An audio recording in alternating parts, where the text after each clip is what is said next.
ሰላም ሰላም ውድና የተከበራችሁ የምስራቅ ልሙላ ልጆች ቤተሰቦች በመላው ዓለም ያላችሁ ኢትዮጵያውያን፣ ኤርትራውያን እንኳን ሰላም መጣችሁ። ወደ እኔ ቤት ግቡ አይንካችሁ። በስራችሁ ስኬታማ ሁኑ። ያላገባችሁ ፈሪሃ እግዚአብሔር ያደረበት ትዳር ይስጣችሁ። ያገባችሁ ፈሪሃ እግዚአብሔር ያደረበት ትዳር ይሁንላችሁ። የማታ እንጀራ ይስጣችሁ። አዲስ የሆናችሁ ሰብስክራይብ በማድረግ ቤተሰብ ሁኑ። ነባሮቹ ደግሞ ላይክ እያደረጋችሁ ቪዲዮውን ጀምሩት ማለት ነው። የማታ እንጀራ ይስጣችሁ። ያሰባችሁበት ድረሱ። ከክፉ ነገር ሁላ መድኃኔዓለም ይጠብቃችሁ። እመቤቴ ማርያም ክፉን ነገር ሁላ ተጠብቃችሁ እያልኩኝ እንግዲህ ዛሬ ለማታቆኝ ምስራቅ ልንወላ ልጆቼ ነኝ። ለምታቆኝ ደግሞ ያው ምስራቅ ነኝ ማለት ነው። አይገርማችሁም? ፀጉሬ አንዳንዴ ተፈጥሮ ሙሉ አልቆ አይሰጠንም። አሁን ስታዩኝ እኔ በጣም ቆንጆ ነኝ። ምንም እንከን አይወጣልኝ። አፍንጫዬ፣ አይኔ፣ ምን በጣም ቆንጆ ነኝ። ግን ፀጉሬ ደግሞ አያችሁ አይደለ? ሃይማኖተኛ ነው። እንዳው በቃ አለ አይደለ? እንደዛ በተፈጥሯዊ ኑሮዬ ደግሞ በራሴ ደግሞ እንትን እሞድ ነኝ። ኦርጋኒ የሆኑ ሰውነቶቼን ሳልለውጥ መኖር እምወድ እናት ነኝ። አሁን ሽበት አለኝ ፀጉሬ ገብስማ ሆኛለሁ። ግን እኔ አሁን ያንን ፀጉሬን በጣም ነው የምወደው፣ በጣም ነው የምወደው። ታውቃላችሁ፣ በጣም ነው የምወደው። ይመቸኛል ማለት ነው። ይሄ ፀጉሬ ይሄ ቅጭጫ ነው። እኔ ፀጉሬ ከርዳዳ ነው እና ምንም ጎዶሎነት አይሰማኝም። ሙሉ እንደሆንኩ ነው የሚሰማኝ። በነገራችን ላይ በጣም በቃ እንደ ወይኔ ፀጉርሽ አይረባም ፀጉርሽ ምናምን ነው ቢሉኝ እኔ አልሰማቸውም። ምን አገባኝ? ፀጉሬ ለእኔ የሰጠኝ እኮ ውብ አድርጎ ሰጥቶኛል፣ ፈጥሮኛል መድኃኔዓለም። ይሄ ደግሞ እንግዲህ ያልተስተካከለ ነገር ደግሞ ምንም ሊቀየር ይችላል እንዳለም ማለት ነው። በአርቲፊሻል ነገር እኔ ልቀይረው አልችልም። ውበቴን መልኬን ሁላችሁ ይጮሃል ግን ቫቲካን እንትንም ብሉ ማጂክ ተጠቅሜ ያለው ቫቲካን ተጠቃሚ ነኝ። በየተለያዩ ቅባቶቹም ፈሳሽ ቅባት ራሴን እንትን ማለት ስለማልችል ማለት ነው ስለምወድ ፈሳሽ ቅባት በጣም ይደርቋል። ታጥቤ ተቀብቼዋለሁ። ችግሩ ይሄ ቫቲካ ያርሳል፣ ግን ፀጉራችንን እንትን አያደርገውም፣ ለስላሳ አያደርገውም። እንደከረደደ ነው የሚቀመጠው። እንደከረደደ እንደዚሁ እንደከረደደ ግን በቃ በሰውነታችን ስንቀባው ቅልጥልጥልጥ ብሎ ነው እንትን የሚለው። በጣም ይቀላልጥና ነው እንትን የሚለው የሚሰራጨው ማለት ነው። በጣም ይቀልጣል። በዚህ በሙቀት ደግሞ አይታችሁ አስባችሁታል? ቂቤ ቅል ነው የምትመስሉት። እራያችሁ ላይ ቁጭ አይልም። አንዳንዴ አይምሯችን ፈጣን ስራ ላይ ሲሆን ማለት ነው ደም ስር ዝውውራችን እንትን ሲል ቂቤን ብንቀባ ምንም ቅልጥልጥ ብሎ ነው ወደ ፊታችን ግልብጥ ብሎ የሚያወርደው እና እንደዛ ይሆናል። ግን ምን ለማለት ፈልጌ ነው፣ ሁሉንም ተጠቃሚ ነኝ።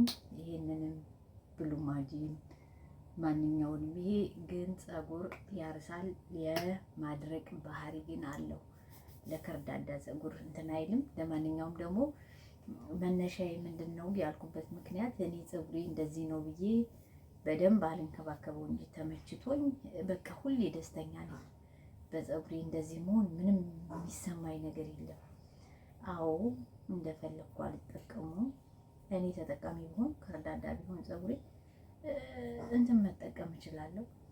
ማን ሄር ገዝቼ ዊግ መጠቀም እችላለሁ። ግን እንደዚህ ከእንደዚህ አይነቶቹ አይደለሁም ለማለት ፈልጌ ነው። አይደለም የሰው ፀጉር ቀጥዬ የራሴንም ፀጉር ተመችቶኝ አልሰራውም፣ አይመቸኝም። ስለዚህ እንዲህ ሲመቸኝ አንዳንዴ ኋላ አረጋታለችን ባላችን ነገር ደስተኛ ስንሆን እና እግዚአብሔርን ስናመሰግን ማለት ነው። እግዚአብሔር የበለጠውን ደግሞ ይሰጠናል። እግዚአብሔር የፈጠረልን የሰጠን ከርዳዳም ሆነ ምንም ሆነ ይሄንኑ እድሜ ሰጥቶን እንኖር ለማለት ያህል ነው። በጣም ነው ፀጉሬ የተጎዳው። በነገራችን ላይ ካውያ አይቶ አያውቅም። ምን አደገማችሁ? ራሱ ቢላጭ ራሱ እንዲህ አይነት ፀጉር አልነበረም። ምን ሆኖም እንደዚህ እንደሆነ አላውቅም። በጣም ከርዳዳ ነው የሆነው። ድሮ እንደዚህ በጣም ከርዳዳ ነበር። እና ለማንኛውም ማለት ነው ባለን ነገር ደስተኛ ስንሆን ባለን ነገር ደስተኛ ሆነን አሁን እኔ ብዙ ነገሮችን ትሪትመንት ምናምን ላደርግ እችላለሁ። ነገ ካልዘለቁበት ግን ተመልሶ ነው ያው ፀጉሬ እንደዛ የሚሆኑ። ስለዚህ እስኪ ባለን ነገር እንደዚህ ደስተኛ እንሁን፣ ባለን ነገር ፏ እንበል፣ ባለን ነገር እግዚአብሔርን እናመስግን።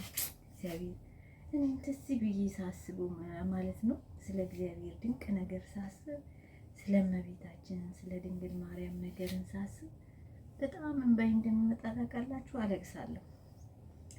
የመከፋት ለቅሶ ሳይሆን በቃ የተደረገልኝ ነገሮች ድንቅ ናቸው። ብዙ ነገር ተደርጎልኛል በህይወቴ ተምሬያለሁ። ብዙ ነገር ኃጢአቴ ተሽሮልኛል፣ እንድኖር ተፈቅዶልኛል። የዛሬዋን ቀን ተሰጥቶኛል። ስንቶች የዛሬዋን ቀን ሳያዩ ስንት ነገር በቃ የደረሰባቸው አሉ። ከምን በቃ ድንገት ተነስቶ ታሞ የሚሞት ወጥቶ የሚቀር ስንት ነገር አለ። ይህንን ሳስብ እግዚአብሔር ስራው ድንቅ ነው ብዬ በጣም ነው በቃ አምላኬን የማመሰግነው። አንደኛ ደግሞ በቃ መታደል ነው ወደ እግዚአብሔር መጠጋት። እናት ምርኩዝ ልትሆን አችልም፣ አባት ምርኩዝ ሊሆን አይችልም፣ ልጆች ምርኩዝ ሊሆኑ አይችሉም። በምንም አጋጣሚ ግን እግዚአብሔር ድጋፍ ይሆናል። ባጣንም ጊዜ ባለንም ጊዜ ወደ እሱ ጋር ስንሄድ ስንሸሽ ታመን መዳን እድል እንዳለን ታውቃላችሁ። የታመመ ሰው ይድናል። እና የድንግል ማርያም ልጅ ክብር ምስጋና ይግባ። በቃ አንዳንዴ ብዙ ነገሮችን ያስተምራል ህይወት። ትረዱኛላችሁ አይደል? አንዳንድ ነገሮች ካሳለፍኳቸው አንጻር ማለት ነው። ይኸውላችሁ ሲጮህ አቤት ሉጫ ያላችሁ ፀጉር ወይኔ ብላችሁ ነው የምትሮጡት። እኔ ግን በቃ ፀጉሬ ነው እኔነቴ፣ ይሄ ነው የምስራቅ፣ ይሄ ነው እንግዲህ። እና ምን ልላችሁ ፈልጌ ነው፣ ብዙውን ጊዜ በቃ ባለን ነገር ደስተኛ ብንሆን፣ ባለን ነገር ምንድን ነው የምንሰራው ነገር በስራችን ደስተኛ። እኔ አንድ ወቅት በስራዬ ደስተኛ አልሆን ብዬ ብዙ ዋጋ ከፍያለሁ። ብዙ ከሚባለው ዋጋ ማለት ነው። ብዙ ዋጋ ከፍያለሁ እና ዋጋ ከመክፈል እግዚአብሔር ይሰውረን። ለማንኛውም እኔ በቃ እንደዚህ አንዳንዴ ራሴን በቃ እንዴት ልበላችሁ በጣም የእግዚአብሔርን ስራ አደንቃለሁ። ወደ እግዚአብሔር እሸሻለሁ። ብዙ ነገሮችን በቃ በህይወቴ ተደርጎልኛል። ካልተደረገልኝ የተደረገልኝ ነገር ይበልጣል። ካሌለኝ ያለኝ ነገር ይበልጣል። እግዚአብሔር በጎ ነገርን አድርጎልኛል። በልጅ ባርኮኛል። እግዚአብሔር ይመስገን። ጎበዞች ልጆች አሉኝ። እግዚአብሔር ይመስገን። በጣም ጎበዝ እናት ነኝ። ደግሞ እኔ በጣም ጠንካራ በቃ ለእናት ለልጆቼ የሆነ የራሴ የሆነ ዲስፕሊን ያለኝ ራሴን የጠበቁ በአግባቡ የሚሄድ እናት ነኝ። በቃ አንድና አንድ በህይወቴ ያሉኝ ሀብቶች ልጆቼ ናቸው። ገንዘብ ሳይሆን ልጆቼ ነው የማስብ እናት ነኝ። በቃ ለልጆቼ ያለኝ ነገር በጣም ከሚገባው በላይ ነው። ለልጆቼ ያለኝ ነገር በቃ በአጠቃላይ ማለት ነው። እና አንዳንዴ ማለት ነው ብዙ ነገሮች በህይወታችን ብዙ ያከፉ ነገሮች ሊገጥሙን ይችላሉ። ግን ተስፋ አንቁረጥ። አላያችሁ አይደል? እኔ አሁን ፀጉሬ ብዙም ከርዳዳ ነው ብዙም አይደለም፣ ግን ተስፋ አልቆርጥም። በቃ አልተውም። ፀጉር መለወጥ አልችልም።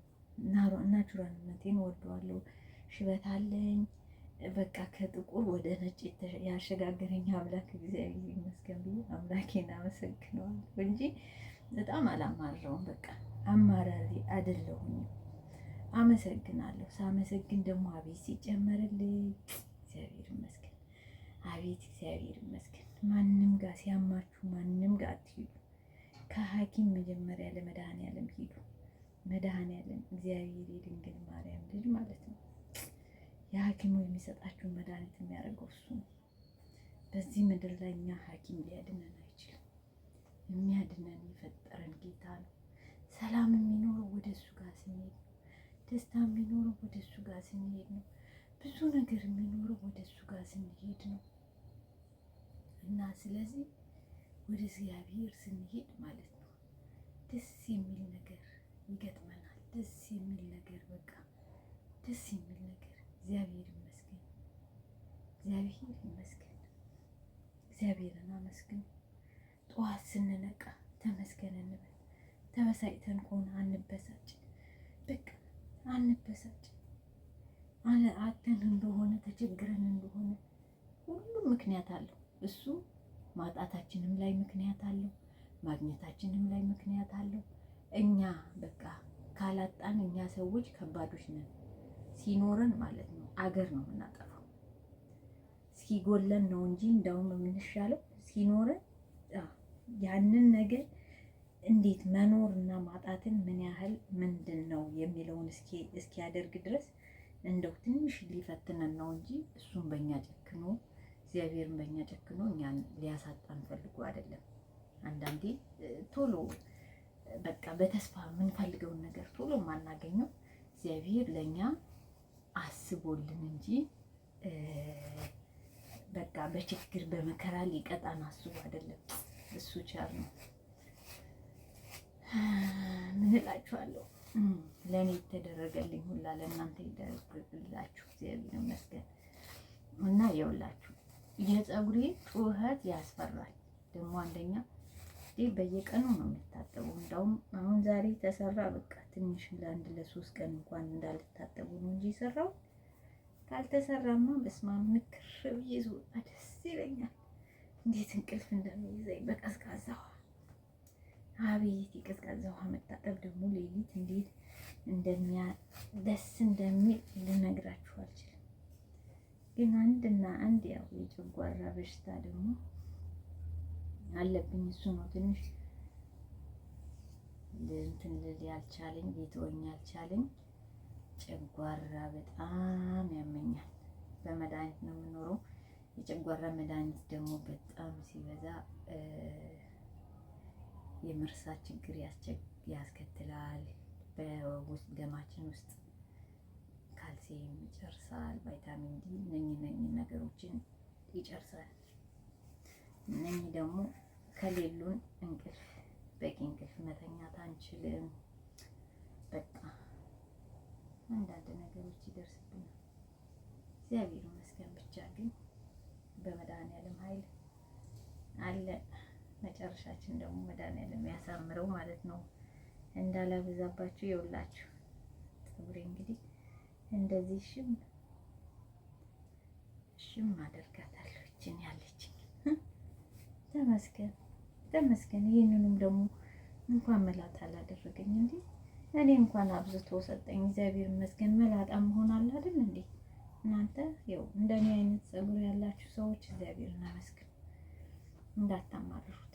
እግዚአብሔር ይመስገን። እሱ እኮ ለእኛ የሚገባን ንቅስ ያልኩ አድርጎ ፈጥሮኝ ቆንጆ አድርጎ ፈጥሮኝ። አሁን እንደው ፀጉሬና እኔ መልኬና ይቺ እንደው አይገርምም? ፀጉሯና አንቺ እና ፀጉርሽ አይመጣጠንም ይሉኛል እኮ እንዴ! አደምን ፀጉሬም ደግሞ እግዚአብሔር የሰጠኝ ይበቃሻል ብሎ ነው። ወይ ደግሞ ከዚህ የበለጠ ከሆነ ፀጉሬ የሆነ በፀጉሬ የሆነ እንትን የምልበት ነገር ሊኖር ይችላል። ስለዚህ እግዚአብሔር የሰጠኝ አይደል ለእኔ የሚመጥነኝ ነው። እግዚአብሔር አይሳሳትም። እግዚአብሔር ሁልጊዜ ልክ ነው። በህይወታችን የሚያደርግልን የሚሰጠን ተፈጥሯችን እግዚአብሔር አይሳሳትም፣ አይሳሳትም። ስለዚህ ማለት ነው የተቻላችሁ መጠን ፀጉር ደግሞ ማለት ነው በእንትን በለሳል ምናምን የምትሉ ኦኬ፣ ዛሬ አንድ ሳምንት እኔ ብንከባከበው ለውጥ ይኖረዋል። ግን ነገ ደግሞ ተመልሼ ካልተንከባከብኩት ይረግፋል። ያን የለመደውን ነገር አምጪ ይለኛል። ስለዚህ ያገኘው ጊዜ እበላለሁ፣ ያላገኘው ጊዜ አልበላም። በቃ ያላገኘው ጊዜ አልበላም፣ ያገኘው ጊዜ እበላለሁ፣ ያላገኘው ጊዜ አልበላም። ኖርማል ነው በቃ ፀጉሬ እንጂ ብዙ ነገሮችን ፀጉርን ለማሳደግ ለመለወጥ ብዙ ነገሮችን መጠቀም እንችላለን። አሁን ግን በቃ መተኮስ ግን ጥሩ ነው። ቅቤ ጥሩ ነው። ቅቤ እመክራለሁ። የዚህ ሀገር ቅቤ አሁን ይሸታል፣ ግን ብትቀቡት ጥሩ ነው። እኔ እቀባለሁ ቅቤ አንዳንዴ እቀባለሁ፣ ክሬም ውጪ ማለት ነው። እና ቤተሰቦቼ ግን እስኪ አዲስ የሆናችሁ ሰብስክራይብ አድርጉኝ፣ በማርያም ሰብስክራይብ አድርጉና አግዙኝ። ውይ አላሳዝናችሁም? በዛ ላይ ቆንጆ ነኝ እያልኩ ራሴን እያሞገስኩላችሁ ይሄው እችን ፀጉሬን እንደዚህ እየሰራሁላችሁ አታፍርም? እችን ፀጉር ይዛ እንዳትሉኝ፣ ቆንጆ ናት። ለእኔ ትበቃኛለች፣ ለእኔ ጭንቅላቴ ይሸፍናልኛለች። ያው እችን እንኳን አምኖ መቀበል ነው ዋናው ለሰው ልጅ። ያላችሁ ባላችሁ ነገር ደስተኛ ሆኑ። እኔ በዚች በቃ ደስተኛ ነኝ። በዚች በፀጉሬ ደስተኛ ነኝ። በጣም ነው የምወዳት ይህን ፀጉሬ። እጅኑ የሚሰጠኝ አምላክ እግዚአብሔር ይመስገን። መላጣት ቢያደርገኝ ኖሮ፣ በነገራችን ላይ አባቴ እንዳለ ፀጉሩ መላጣ ነው፣ የለውም ፀጉር ብዙ እና እንደዚህ ስርት አድርጌ ማለት ነው ፀጉሬ። ያው ይሞቃል በጣም አፍንጫዬን በላኝ። ይኸውላችሁ እንግዲህ ዜኒትን የማታገኙ እነኝህን ተጠቀሙ። ይሄንን ያገኘሁትን ነው። ሱቅ ውስጥ ሁሉም አይገኙም። አሁን ሁሉም አይገኙም። ባለፈው ሌላ ነበር፣ በአሁኑ ወር ደግሞ ይሄንን ቋሚ አታገኙም። ያገኛችሁትን ግን ለፀጉራችሁ ብቻ ሳይሆን ለሰውነታችሁ፣ ለፊታችሁ እንዳይደርቅ፣ ፊታችሁ እንዳይደርቅ ይኸውላችሁ ሻሻ ስሬ ነበር የሰነበትኩት። ይችን ሁለት ቀን ደግሞ ፏ እልላችኋለሁ እንደዚህ ስርት አድርጌ ይችን በቃ ባለችኝ ነገር እግዚአብሔር ይመስገን። ለእኔ ይችን እንዲህ ክርጅት ያለች ፀጉር የሰጠኝ አምላክ ለእናንተ ማስተካክሎ ብቻ ፀጉር ይስጣችሁ። ግን ባለን ነገር ደስተኛ እንሆን ውዶቼ፣ ባለን ነገር። ህይወት ነገ ጠፊ ናት። ባለችን ነገር ባለችን ጊዜ ራሳችንን እንጠብቅ፣ ራሳችንን እናስተካክል። የአእምሯችን ተገዥ እንዳንሆን ማለት ነው። ቁንጅ በጣም ነው ማምሩ ቅንድቤ ያይቆ ትላችኋል። ምን አይነት ፀጉሬ እንደው እና እንደዚህ ራሳችንን እንኳን እንበል። እሺ እጅን አሁን ከርሊ አድርጋችሁ የሆነ እንትን እንደ የሆነ ነገር ቀብታችኋል። እንደዚህ ፍትትትትት ብታረጓት ደግሞ የሆነች በቃ ስታይላችሁን ቀየር ማድረግ ትችላላችሁ። እንዲህ አድርጋችሁ ለራሳችሁ በቃ ስታይላችሁን እንዲቀየር። አሁን ያንተን ሙላላል። አይ የኔ አይሆንም፣ የኔ አይሆንም። እንዲህ አድርጋችሁ ስታይላችሁን ቀየር ታደርጋላችሁ ማለት ነው። በእንትን ነገር ስንቀባው ማለት ነው። አይ የኔ አሁን ይሄ አይሆንም። እና ውዶቼ ወዳችኋለሁ፣ አመሰግናለሁ ስለምትከታተሉኝ። በጣም ነው ማከብራችሁ፣ በጣም ነው የምወዳችሁ። እመቤቴ ማርያም ከእናንተ ጋር ትሁን፣ ከክፉ ነገር ሁላ ተጠብቃችሁ የማታ እንጀራ ይስጣችሁ፣ ባሰባችሁበት ድረሱ፣ ከክፉ ነገር ሁላ ተጠብቃችሁ እመቤቴ ማርያም። እና እንደዚህ አድርጋችሁ እንትን ትላላችሁ። እኔ ግን አሮጊት ስለሆንኩ ወጣት ስላልሆንኩ ያው ቃል አሁን ላለኝ ነገር በቂ ነው ማለት ነው። ይሄ በሌላ ቪዲዮ ደግሞ መለስ ብዬ እስከመጣ ድረስ ቸር ሰንብቱ። ክፉ አይንካችሁ፣ የማታ እንጀራ ይስጣችሁ፣ በስራችሁ ስኬት